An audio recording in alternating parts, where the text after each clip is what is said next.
Bollywood film ইন্ডাস্ট্রির অন্যতম জনপ্রিয় অভিনেত্রী সানি লিওন। অভিনেত্রী তার অভিনয় ও নৃত্য দক্ষতার মাধ্যমে ভারতীয় চলচ্চিত্রে নিজের জন্য জায়গা তৈরি করে নিয়েছেন। সম্প্রতি সানি নতুন ব্যবসার নাম লিখিয়েছেন।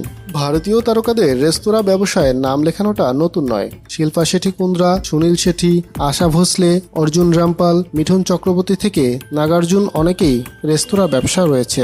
এবার সেই তালিকায় নাম লেখালেন সানি লিওন। ভারতের উত্তরপ্রদেশের নয়ডাতে অভিনেত্রী রেস্তোরাঁটি খুলেছেন। জানা গিয়েছে তার রেস্তোরাঁর নাম চিকালুকা। বিলাসবহুল এই রেস্তোরাঁর ইন্টেরিয়র ডিজাইনে আছে চোখ ধাঁধানো চমক। রেস্তোরাঁটি উদ্বোধনের দিন স্বামী ড্যানিয়েল ওয়েবারকে নিয়ে সেখানে হাজির হয়েছিলেন সানি লিওন। অভিনেত্রীর এই উদ্যোগে যুক্ত আছেন সিঙ্গিং বোলস হসপিটালিটির পরিচালক সাহিল বাওয়েজাও। ইতিমধ্যে ভোজন রসিকদের জন্য খুলে গিয়েছে রেস্তোরাঁর দ্বার। এক সাক্ষাৎকারে সানি লিওন বলেন, বিশ্ব জয় এবং আরও উদ্ভাবন কাজের সাথে নিজেকে যুক্ত চান এই তারকা।